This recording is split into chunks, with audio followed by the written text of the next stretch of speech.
Well, a disturbing video of an Indian student being handcuffed and pinned to the floor by law enforcement at Newark Liberty International Airport in New Jersey has gone viral, prompting swift response from the Indian consulate in New York.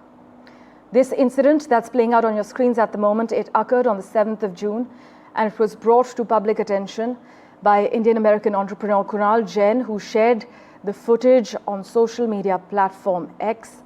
In fact, Mr. Jain claimed the student was scheduled to board a flight that night, but was instead detained and left behind. In fact, Kunal Jain joins us live on NDTV currently.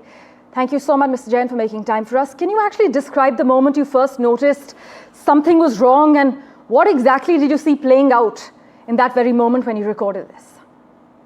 So this is exactly what you see was there in front of my eyes, and I'm the one who's right here behind this row taking the video. And we had like about 50 people with me because I was the first one in a first class right there. So, but nobody even dared to see. The problem which I did not like about us is that we all are Indians, and we were standing in the line. Why we were just ignoring that fact that it was an Indian guy who was sitting there, two policemen was pinned him down, sitting on the top of it. I have never seen in last 22 years even a treatment with terrorists like this. Right. We have never Mr. seen Jain, this is a public humiliation. Warning or conversation before he was pinned down and handcuffed, or did it all happen suddenly?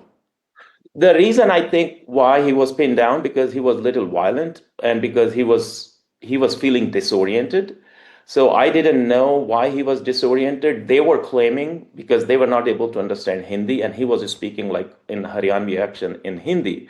So I thought that probably I can help out. So I even went there and asked one of the police officers, can I help just understanding what he is saying? And he did not allow me to do so. Then the other one of the doctors showed up, and he offered the help. They did not even ask for it. What he did instead, he called more police. Because what happens when there is a patient or a guest who is violent, airlines don't allow them on the plane. So they called the pilot. Pilot showed up, and the pilot said, no, we cannot take him on the plane because he is a threat to other passengers. So when that happened, they pinned him down. He was sitting there first, and they pinned him down. And then the worst part was when the other police came, there was about 7-8 police officers showed up. I have sent one more video, you should show up. Like 7-8 police officers showed up. Right. They emptied the whole queue, all the way the alley from the aeroplane to where we were there, like boarding. All right. And they tied his legs and hands and hold him like this, like a kid. And that moment, I literally started crying why they are doing this. And that too publicly.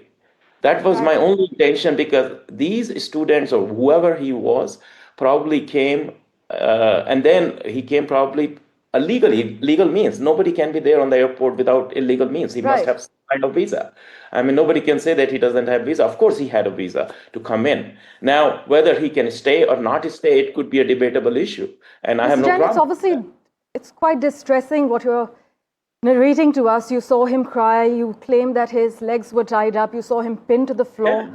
As a fellow traveler, what was going on through your mind at that moment?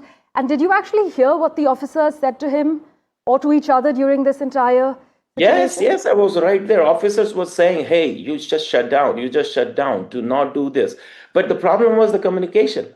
But it's very hard to understand that this guy would not understand English. Of course, he could understand English. That's why he was there.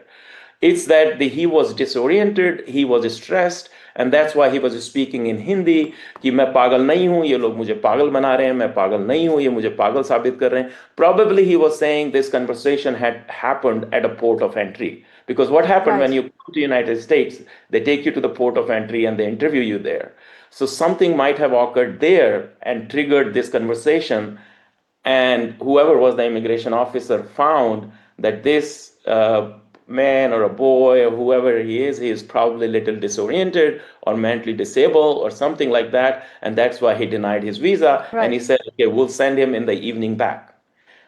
But in most cases, what they do is they keep the dignity intact. They keep a person, because I remember this incident happened with my sister about 10 years ago, and he was blocked, and he was actually that time a US resident.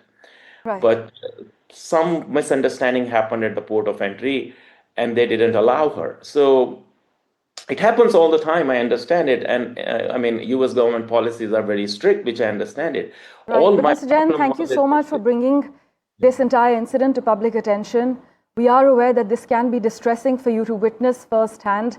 Thank you so much for narrating what you witnessed. But this disturbing video that Mr. Jain has shared of an Indian student being handcuffed and pinned to the floor at the New Jersey airport has now gone viral. Mr. Jain does claim that there was a language barrier. We will, of course, keep tracking the responses from the consulate.